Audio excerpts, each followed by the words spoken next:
Hey, what's up guys? Welcome back to the channel. Today we're going to be reviewing the SOCOM RC2 suppressor from Surefire. This is Ben's setup here. He's had a lot of time behind this suppressor and he's going to give us his thoughts on the suppressor as well as my first impressions for today. Let's get into the video.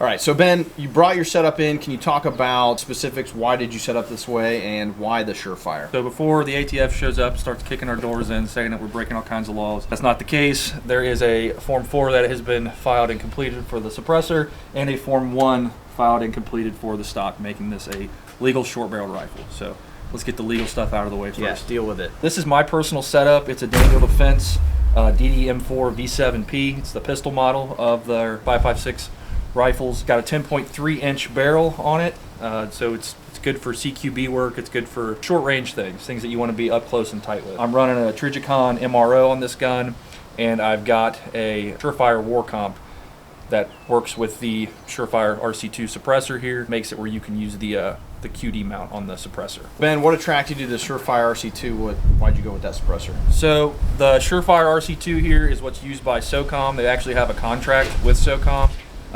My time in the military, special forces guys that we knew always had Surefires, and these things are surprisingly, they're also full auto rated. So I've seen them in use in combat zones. I've seen them, stand up to a lot of wear and tear and actually take a beating.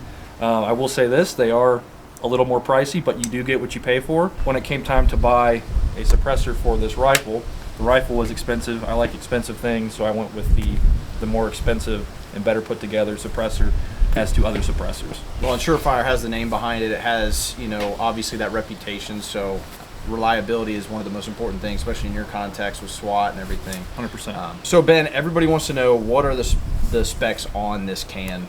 So this can here is, spec-wise, it is 6.4 inches long. So if you add this to a 10.3 inch barrel, that makes it 16 inches overall. The one thing about short barrels with these rifles and the 5.56 is that the shorter in the barrel that you go, you start to lose that ballistic performance because the round itself in the barrel doesn't get a lot of dwell time with the gas. When you add a suppressor like this and you make it essentially a 16-inch rifle, and you give yourself more dwell time with that bullet traveling through here, so it will improve your ballistic. On a 10.3 inch barrel, this will reduce the sound signature of your shots to about 137 decibels. Just so we're clear, that does not mean you can go out here and start ripping rounds out of your gun without ear pro. It is still not ear safe.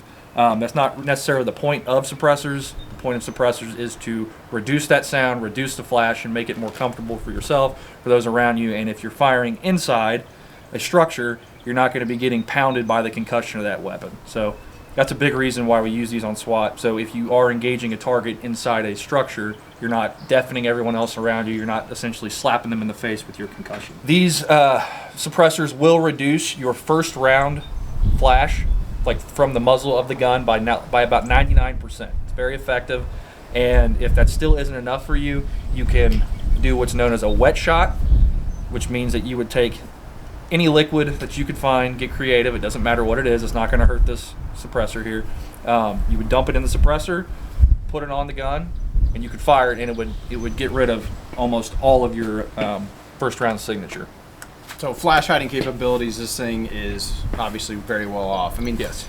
Certain suppressors, depending on the quality, the brand, all that good stuff, is, you're still going to get a flash from it. Correct. Especially in nighttime conditions. So correct. The fact that this reduces it that much is a big factor, especially in military or law enforcement. Correct. Aside from length, we're going to have to worry about weight. This is going to add some weight to the end of the gun. So what does this come in at? So with this comes in at about 17 ounces, which I know that still, that sounds like a lot, but in the context of suppressors, it's not. There are definitely suppressors out there that you would buy that are cheaper that would weigh a lot more than 17 ounces. You put that on the end of your gun and it's weighted. This is not necessarily the case with this gun. Another good thing about these is they don't have a ton of gas blowback. A lot of times what you get with a suppressed weapon is you'll get a lot of that hot gas from the weapon being fired coming back into your face through the ejection port and through the hole here in the little holes here in the charging handle.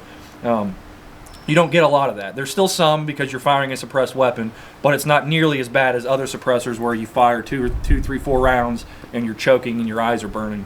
You don't get a whole lot of that with this suppressor. It's not exactly a flow-through style suppressor, but it does a lot to mitigate that stuff coming back through the gun into your face and obscuring your next shots. So obviously Surefire tends to be, as a brand, a little bit more expensive. What does this can come in at? Correct.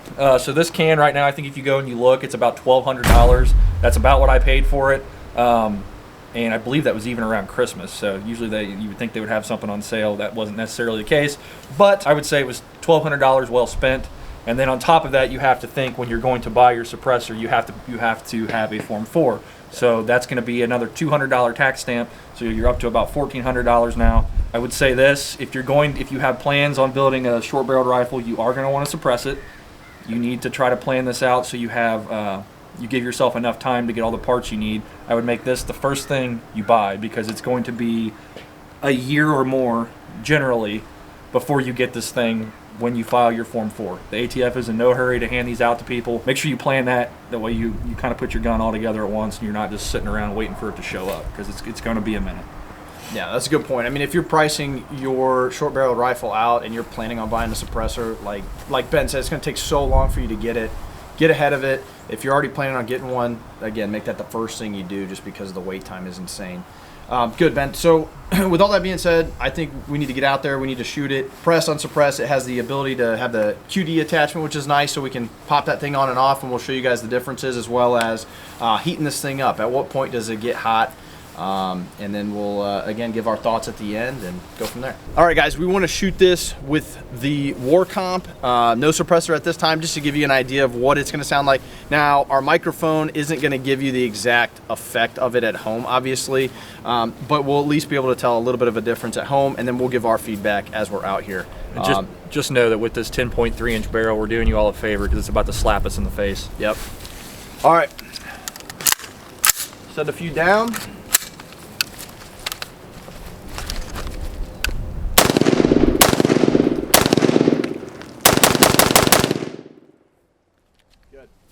Now, especially with the 10.3-inch barrel and the fact that he has a compensator on it, it's incredibly loud, but it's also that concussion.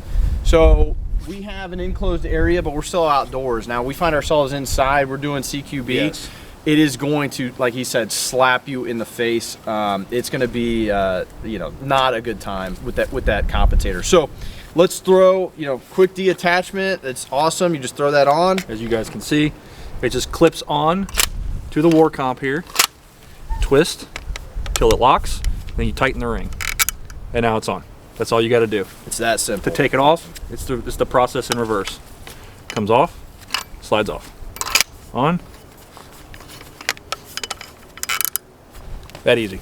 Same thing as before. We'll throw a couple more rounds down with the suppressor on. We'll see, how it affects us, not only concussion-wise, but also sound-wise. So go ahead. Ready?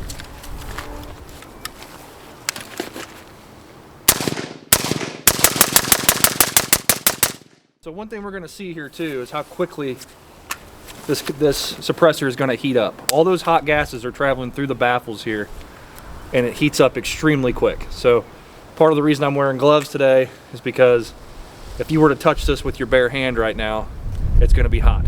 Just to show how hot these things get and why it would not be safe to touch after firing. So I dumped about a mag and a half, about 45 rounds through this gun. And we're gonna pour some water on it to show you how hot this thing actually gets when it's on the end of the gun.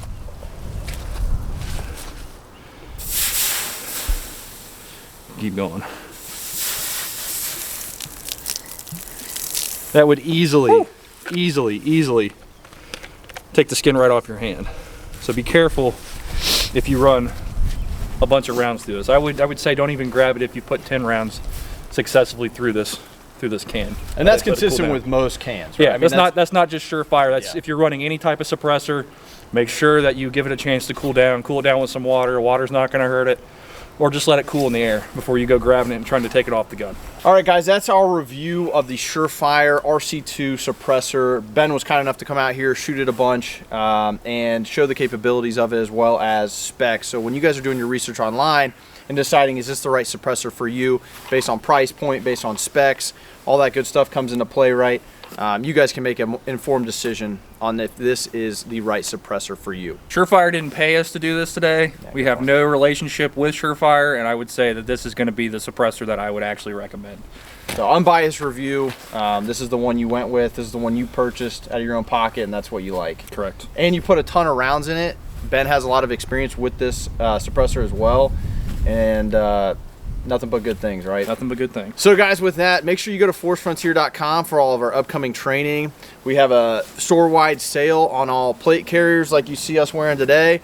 Body armor, medical gear, whatever you need, we have it. Make sure you like, comment, subscribe for more videos. We're going to be doing a lot more content in the future, so stay tuned. We'll see you on the next one, guys.